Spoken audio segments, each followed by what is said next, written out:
Saudações, caro amante da Idade Média, seja bem-vindo ao canal Medieval. Neste vídeo você ficará sabendo da história do reino visigótico e por que a sua queda foi tão trágica e até mesmo vergonhosa. Então não saia daí e acompanhe.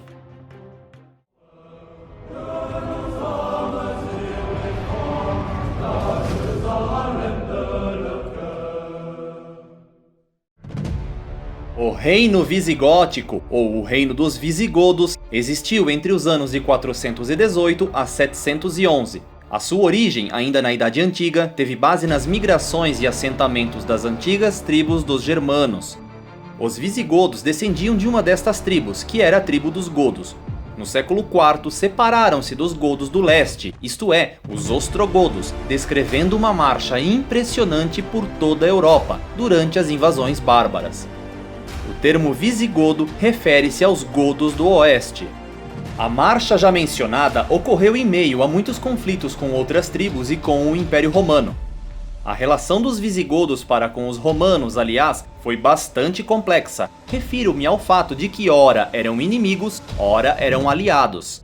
Os visigodos até chegaram a conviver em um sistema de federação com os romanos, mas após uma disputa sucessória em Roma, eles se revoltaram, empreendendo saques e pilhagens em vilas e cidades romanas.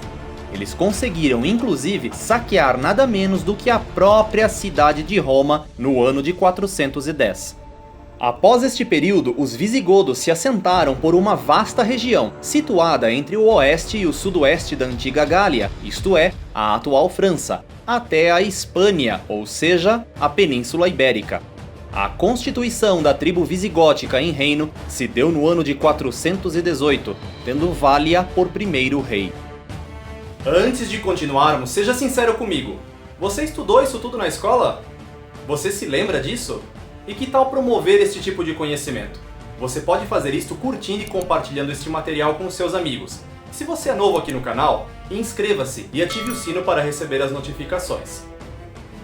A localização do reino visigótico teve origem em terras concedidas pelo Império Romano, mas sua expansão territorial não se deu em circunstâncias completamente pacíficas. Houve ainda confrontos com os hunos, os alanos, os vândalos e os suevos. Os visigodos, aliás, foram os responsáveis pela expulsão definitiva das tropas romanas na Península Ibérica.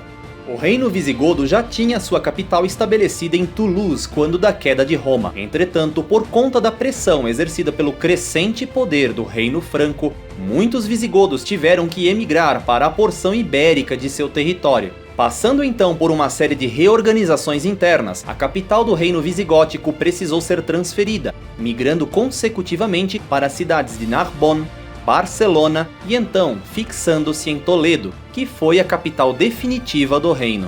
No século VI, os visigodos expandiram seus territórios, tentando até conquistar parte do norte da África, mas acabaram sendo rechaçados pelos bizantinos. Não tardou para que os próprios bizantinos retribuíssem o ataque, conquistando a parte sul da Península Ibérica, em sua tentativa de restaurar os territórios da antiga porção ocidental do Império Romano. Os visigodos tiveram que prestar vassalagem ao Império Bizantino após tentativas frustradas de rechaçar as tropas imperiais.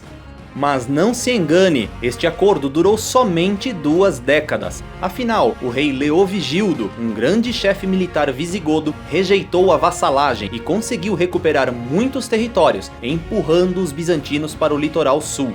Ao norte, ele dominou os cântabros, bascos e suevos, unificando todo o resto da península, e ainda consolidou o reino ao estabelecer uma paz duradoura com os francos, por meio de casamentos entre as famílias reais destes dois povos.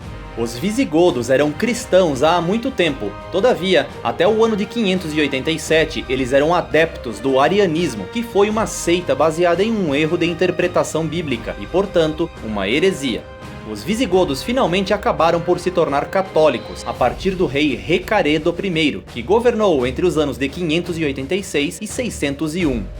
A maior parte do século VII, sobretudo a sua primeira metade, foi conturbada por uma série de revoltas e disputas entre nobres e reis. Como já vimos no vídeo sobre a Idade Média, a Igreja cresceu em importância neste período, ao servir como intermediadora nestas relações, ou até mesmo como uma espécie de instância de apelação.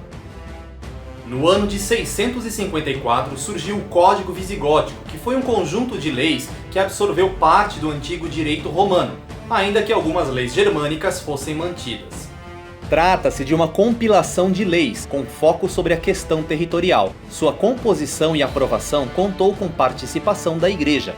Do lado político, houve tentativa de organizar internamente o reino e ampliar o poder do rei sobre os nobres. Para entender as demandas do momento, antes do Código Visigótico, cada povo hispânico seguia suas próprias leis, o que gerava grande confusão. Além disso, com a nova legislação, os funcionários reais tornaram-se mais importantes e as mulheres passaram a dispor de propriedades, incluindo o direito de herdar terras e administrá-las.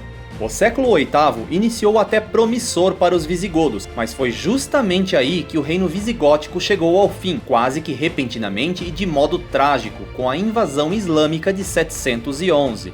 Tudo ocorreu por questões de disputa sucessória no reino.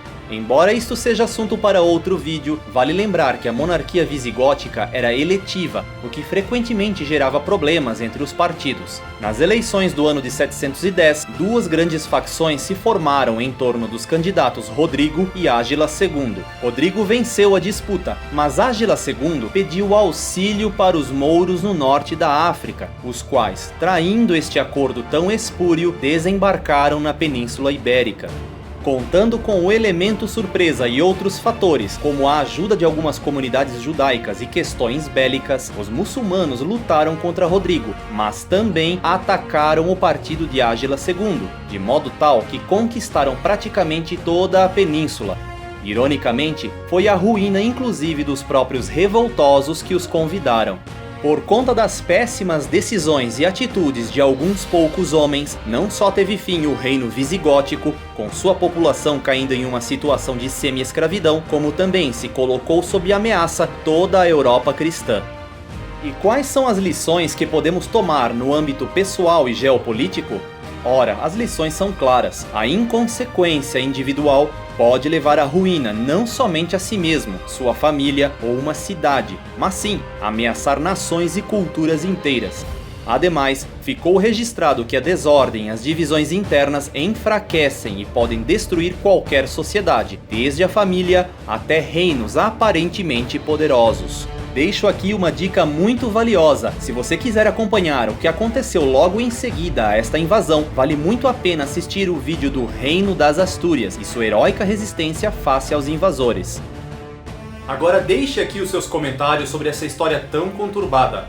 Não se esqueça de seguir o canal também nas redes sociais. E lembre-se, o seu apoio é muito importante para a manutenção deste canal. Até breve!